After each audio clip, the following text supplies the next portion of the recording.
Halo semuanya, selamat datang di channel 100 Alur Cerita. Pada kesempatan kali ini, kita akan membahas Batang 99 Plus part 9. Dan oke, tanpa berbasa-basi, mari kita langsung gaskan.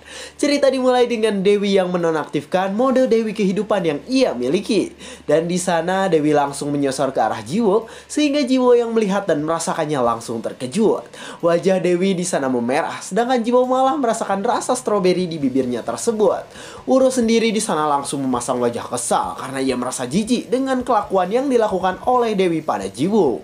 Di tempatnya sekarang penuh dengan kehancuran karena pasukan Yopi telah menyerang tempat tersebut habis-habisan. Di sana banyak orang yang tewas dan bahkan NPC juga hilang akibat serangan besar yang dilakukan oleh para pasukan Yopi tersebut. Tapi yang sangat membagongkan adalah kejadian di tengah kekacauan tersebut. Di sana terlihat Jiwo dan Dewi sedang beradu kekuatan dan bahkan sang pahlawan kita juga menggunakan sempang saja. Di sana mereka berdua pun saling melepaskannya satu sama lain. Ketika selesai, Jiwo langsung mundur ke belakang karena dirinya terkejut dengan apa yang dilakukan oleh Dewi pada dirinya.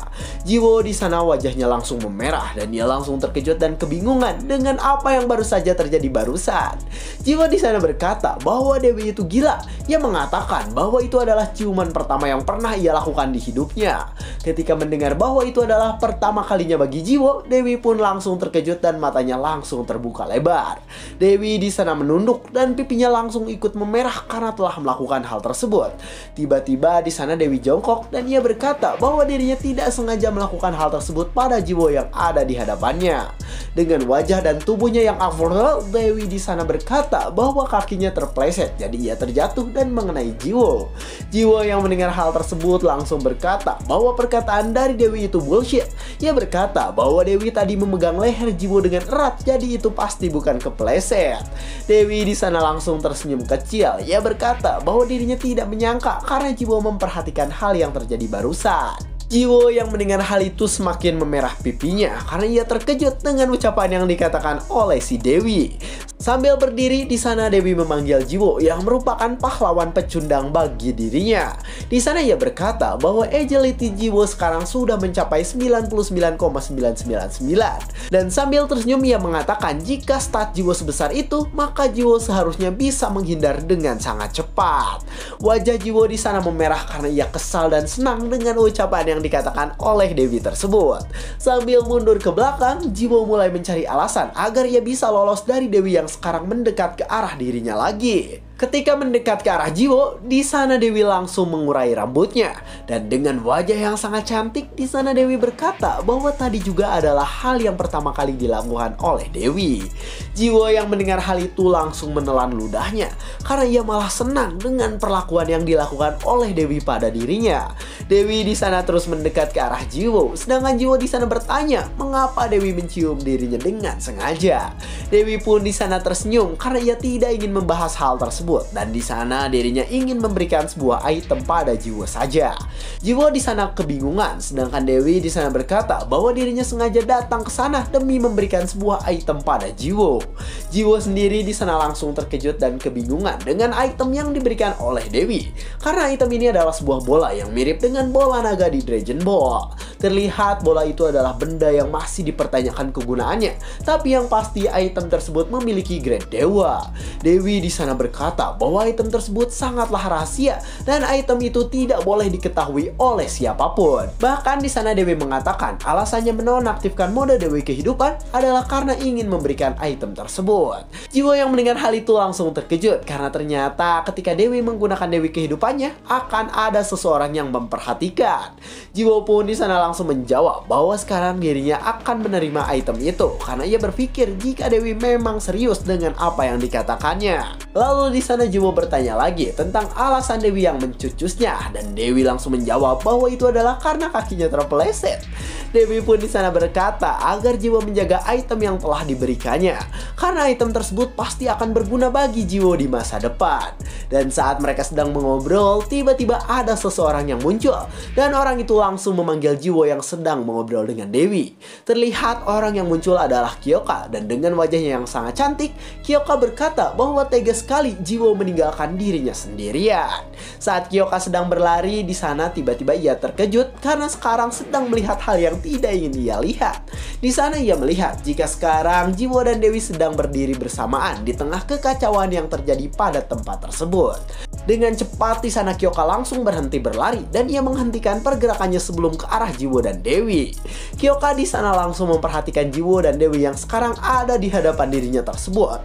Dan yang membuat Kyoka kesal adalah jarak mereka yang sangat dekat sehingga ia merasa cemburu. Wajah Kyoka pun di sana langsung kesal dan bingung karena sekarang ia melihat jika pahlawan yang ia sayangi sedang bersama dengan wanita lain. Jiwo sendiri di sana langsung berkata bahwa dirinya minta maaf karena tadi ia terburu-buru, jadi ia terbang menggunakan kekuatan yang dimiliki oleh dirinya. Namun di sana Kyoka malah mendekat dan ia langsung memegang jubah milik Jiwo. Dengan nada yang sedikit tinggi dan sambil tersenyum, di sana Kyoka bertanya tentang siapa wanita yang bersama dengan Jiwo tersebut. Wajah Kyoka di sana benar-benar bercahaya dan di sana dirinya memperhatikan Jiwo yang ada di hadapan dirinya tersebut. Dewi sendiri di sana memasang wajah kesal, sedangkan Jiwo di sana menjelaskan bahwa Kyoka dan Dewi pernah bertemu sebelumnya. Dewi di sana langsung menghela nafas karena ia sedikit kesal dengan kelakuan yang dilakukan oleh Kyoka. Dan dengan cepat di sana ia langsung mengaktifkan mode Dewinya kembali sehingga di sana langsung ada cahaya yang sangat terang menerangi mereka. Warna rambut Dewi di sana langsung berubah kembali menjadi warna hitam pekat. Kyoka yang melihat hal itu langsung terkejut karena sekarang dirinya ingat dengan Dewi yang pernah ia temui sebelumnya. Dewi di sana langsung memasang wajah yang serius dan sekarang dirinya sudah berada di dalam kondisi Dewi kehidupan yang tidak bisa mati seperti kecoa. Dengan mata hitam pekatnya, di sana Dewi berkata, apakah sekarang Kyoka sudah mengingat dirinya? Dan bahkan di sana Dewi juga berkata jika Kyoka ini berdebah yang tidak tahu diri. Kyoka di sana langsung berkeringat dingin karena sekarang dirinya sedang mengingat tentang hal yang pernah dilakukan oleh Dewi pada dirinya. Kyoka pun langsung ingat ketika dirinya ditusuk oleh Urachan sehingga ia di sana merasa sangat kesakitan karena hal tersebut. Dan di sana ia ingat bahwa Dewi ini adalah orang yang menyuruh Urachan untuk menyerang Kyoka. Dan ketika Kyoka sudah dihabisi Urachan, Dewi pun langsung meledek Kyoka dengan kata-kata kasar. Kyoka di sana diam saja, sedangkan di sana Dewi berkata bahwa sekarang Jiwo akan bertarung melawan pahlawan Yopi yang telah menjadi dosa kemarahan. Dengan matanya yang cukup sayu, Dewi menjelaskan bahwa pertarungan Jiwo melawan Yopi akan sulit karena Yopi telah mencapai level maksimal dan bahkan mungkin sekarang Yopi juga sudah berada di suatu tempat. Dewi di sana memberitahu bahwa Yopi sekarang pergi ke tempat pusat bagi para iblis yang ada di dalam dunia Chronolife. Scenes pun berganti ke istana Raja Iblis, yang dimana istana inilah yang menjadi pusat untuk dunia iblis berada. Dan di dalam istana tersebut ada seseorang yang sedang berjalan ke dalamnya. Terlihat orang yang datang adalah Yopi. Dan sekarang Yopi sedang berjalan bersama dengan teman-teman yang telah ia bangkitkan sebagai tengkorak. Yopi di sana langsung menatap dengan kesedihan yang mendalam dan bahkan sebelah matanya sekarang terus mengeluarkan air mata darah karena kesedihannya. Saat Yopi sedang berjalan, tiba-tiba di sana ada seseorang yang berkata bahwa dirinya terkejut dengan kedatangan dari Yopi ini. Terlihat yang tadi berbicara adalah asisten dari Raja Iblis dan nama asisten ini adalah Dead. Dead di sana berkata, mengapa Yopi bisa muncul padahal seharusnya Yopi sudah mati oleh Raja Iblis yang pernah ia layani. Yopi sendiri di sana langsung terkejut karena sekarang Dead masih hidup. Ia berkata bahwa umur Dead panjang sehingga ia masih hidup hingga saat ini. Dead pun di sana langsung menjawab bahwa badan yang ia miliki adalah abadi dan sekarang dirinya bertanya mengapa Yopi datang ke tempatnya yang kumuh dan sederhana tersebut. Yopi di sana langsung berjalan ke arah Dead. Ia berkata bahwa Dead ini bertanya tentang hal yang sudah pasti jawabannya. Yopi di sana langsung berdiri di hadapan sebuah pedang yang cukup besar dan sambil memperhatikannya, ia berkata bahwa sekarang dirinya akan mengambil pedang miliknya tersebut. Dijelaskan bahwa pedang itu adalah pedang yang memiliki tingkat grade dewa dan pedang itu adalah pedang terkuat yang hanya bisa dipakai oleh seorang pahlawan. Dead yang melihat hal itu langsung tersenyum kecil. Ia berkata apakah hal itu baik-baik saja karena ia tahu bahwa pedang tersebut memiliki kekuatan Raja Iblis yang disegel. Sambil memperhatikan Yopi yang sekarang ada di hadapan dirinya, di sana Dad mengatakan bahwa jika pedang itu diambil, maka akan ada sesuatu yang terjadi. Yopi yang mendengar hal itu langsung terdiam dan ia terus mendengarkan ocehan yang dikatakan oleh Dad pada dirinya. Sambil memegang pedangnya, di sana Yopi berkata bahwa ia memang mengerti dengan apa yang akan terjadi dan bahkan ia sudah mengetahui hal itu lebih baik dari siapapun. Yopi pun di sana langsung memegang pedang tersebut dengan erat. Cahaya hijau pun di sana langsung menyelimuti tempat tersebut dan bahkan sekarang Yopi dan Dad juga berada di dalam cahaya hijau yang mengelilingi mereka. Yopi di sana memperhatikan pedangnya dan notifikasi memberitahu bahwa sekarang ada sebuah kondisi yang terpenuhi sehingga job yang dimiliki oleh Yopi akan berubah menjadi Hidden Class. Pedang dewa yang digunakan oleh Yopi di sana awalnya berwarna orange dan sekarang berubah menjadi hijau karena Yopi menyukai Kiko rasa melon. Dad yang melihat hal itu langsung tersenyum dan di sana ia langsung memberikan sebuah jempol karena ia senang dengan apa yang dilakukan oleh Yopi. Yopi sendiri di sana langsung bersiap dengan mata hijau dan pedangnya dan sekarang dirinya memiliki Hidden Class baru yaitu Demon King atau Raja Iblis. Dad yang melihat hal itu langsung tersenyum lebar karena sekarang dirinya senang dengan apa yang dilakukan oleh Yopi tersebut. Yopi sendiri di sana langsung menatap dengan tajam karena sekarang dirinya yang merupakan Raja Iblis baru telah terlahir ke dunia Chronolife. Mata Yopi di sana menyala-nyala dan notifikasi memberitahu bahwa sekarang stat yang dimiliki oleh Yopi naik 10 kali lipat. Bahkan di sana skill tersembunyi mulai terbuka dan memberitahu bahwa sekarang Yopi telah menjadi Raja Iblis yang sempurna. Terlihat skill yang dimilikinya bernama Authority of the Demon King atau otoritas dari Raja Iblis. Dan skill ini bisa membuat Yopi sebagai Raja Iblis memerintah seluruh kaum iblis yang ada di belahan benua manapun. Yopi pun di sana langsung memanggil Dad. Ia berkata bahwa sekarang dirinya akan memerintahkan Dad yang merupakan kaum iblis. Dengan nada yang kesal di sana Yopi berkata bahwa sekarang dirinya adalah Raja Iblis dan ia memerintahkan Dad untuk memanggil seluruh pasukan iblis untuk menghancurkan dunia manusia. Dad yang ada di hadapan Yopi diam saja karena ia merasa belum mengerti dengan ucapan yang dikatakan oleh Yopi tersebut. Namun tiba-tiba di sana Dad langsung tersenyum lebar dan ia berkata bahwa sekarang dirinya akan menuruti perintah Yopi yang sekarang telah menjadi tuannya. Dad di sana langsung menjadi sebuah benda cair dan pergi ke atas, sedangkan Yopi di sana memperhatikan Dad yang pergi meninggalkan dirinya. Terlihat bentuk Dad ini sangatlah menjijikan karena sekarang dirinya menjadi seperti cairan yang bisa bergerak ke sana kemari dengan bebas. Istana Raja Iblis yang sekarang pun terlihat baik-baik saja walaupun memang istana tersebut terlihat seram dan kusam akibat jarang dipakai. Tapi sekarang istana Raja Iblis langsung dipenuhi oleh cairan berwarna biru yang dimana cairan ini adalah Dad yang telah diperintahkan oleh Yopi. Dad di sana tersenyum sangat lebar karena sekarang dirinya senang dan bahagia dengan keadaan yang terjadi. Bentuk Dad di sana terlihat sangat menjijikan. Ia seperti Casper, namun mimik wajahnya sangatlah mengerikan. Casper Black ini di sana bergerak meninggalkan istana dan sekarang dirinya berniat untuk memanggil seluruh pasukan iblis. Yopi sendiri di sana langsung berkata bahwa sekarang dirinya memerintahkan seluruh pasukan iblis untuk menyerang dunia yang pernah mengkhianati dirinya. Mulut Dad di sana langsung terbuka sangat lebar dan bahkan ukuran Dad sendiri sekarang sangatlah tidak ngotak karena ukurannya hampir melebihi ukuran gunung-gunung di belakangnya.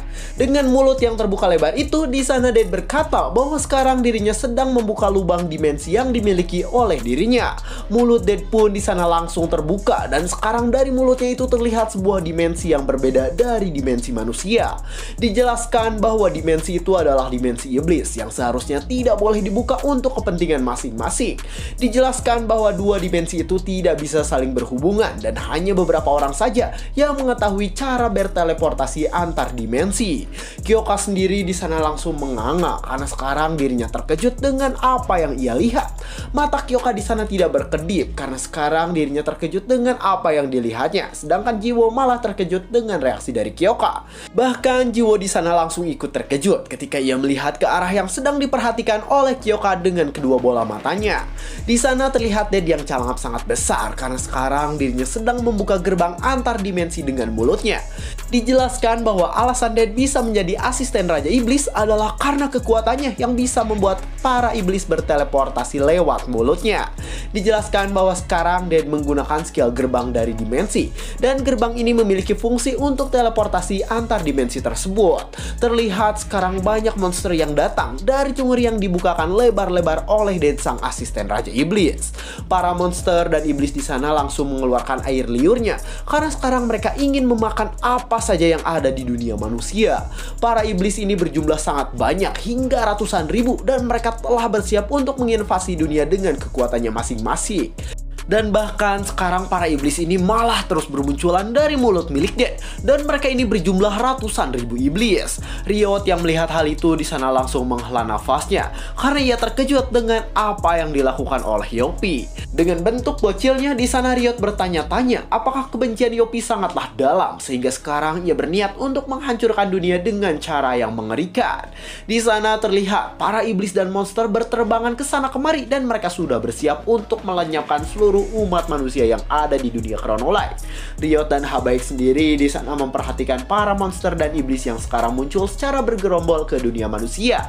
Sedangkan Jiwo di sana langsung memegang tongkatnya dengan kuat dan dengan wajah yang penuh percaya diri, di sana Jiwo berkata bahwa ia tidak peduli dengan iblis dan monster yang muncul karena ia akan mengalahkan mereka semua. Dengan cepat di sana Jiwo langsung mengeluarkan strike upward agar ia bisa mengalahkan para iblis yang sekarang sedang terbang menuju ke dunia manusia itu. Terlihat serangan Jiwo ini sangatlah tidak ngotak sehingga serangannya terbang dan bisa menghancurkan planet yang berada di luar bumi. Jiwo di sana langsung berdiri dengan gagah, sedangkan Dewi dan Kyoka di sana langsung memperhatikan Jiwo yang telah memberikan sebuah hantaman kuat pada para iblis. Jiwo di sana memasang wajah yang sangat senang karena dirinya yakin sekarang ia telah mengalahkan seluruh pasukan iblis yang datang ke dunia manusia. Namun tiba-tiba di sana Jiwo terkejut ketika ia melihat tempat yang telah diserang dengan kekuatan yang dimiliki olehnya. Terlihat yang tadi diserang oleh Jiwo santuy saja dan bahkan tidak terjadi apa-apa ketika para iblis dan Dead terkena serangan mematikan milik Jiwo. Kyoka dan Jiwo yang melihat hal itu di sana langsung kebingungan dengan apa yang terjadi. Sedangkan Dewi di sana langsung menjelaskan bahwa ras iblis ini sangatlah kuat karena mereka memiliki jumlah sihir yang tak terbatas dan biasanya kekuatan sihir mereka terdapat pada tanduk yang mereka miliki. Dewi pun di sana mengatakan bahwa kekuatan iblis yang seperti itu saja sudah sangatlah kuat dan sekarang para iblis ini mendapatkan tubuh abadi akibat kekuatan yang diberikan oleh Yopi sebagai undead. Dijelaskan bahwa para iblis ini adalah penyatuan dari ras terkuat dan juga undead. Jadi mereka memiliki kekuatan besar sekaligus tidak bisa mati dan skill glutoni milik Jiwo pasti tidak bisa mengatasi jumlah yang sangat banyak tersebut. Dewi pun di sana bertanya pada Jiwo yang sekarang ada di hadapan dirinya. Ia bertanya bagaimana cara Jiwo mengalahkan para iblis yang berjumlah ratusan ribu tersebut. Jiwo yang mendengar hal itu dari Dewi langsung menatap dengan tajam karena sekarang dirinya sedang mencerna perkataan yang diucapkan oleh Dewi. Di sana Jiwo pun langsung menghela nafasnya karena sekarang ia sudah terpikirkan cara untuk melawan undead iblis yang ada di hadapan dirinya. Di sana jubah Jiwo terbang ke atas sehingga penampilan epik yang dimilikinya sekarang terlihat dengan sangat jelas dan terang. Jiwo di sana memasang wajah santuy dan di sana ia sudah bersiap untuk mengeluarkan kekuatan yang dimiliki oleh dirinya tersebut. Terlihat saat ini Jiwo menggunakan Master Novice dan ia mengaktifkan jiwa dari para klerik agar ia bisa mengalahkan undead. Jiwo di sana langsung menggunakan blessing ke arah tongkat yang sekarang sedang ia genggam dengan erat tersebut. Terlihat saat ini tongkat Jiwo pun memiliki atribut Saint sehingga ia bisa mengalahkan para undead. Wajah Jiwo di sana menjadi membingungkan dan dengan wajahnya yang membingungkan itu Jiwo berkata bahwa sekarang dirinya adalah Saint yang akan menyerang musuh dengan strike upward.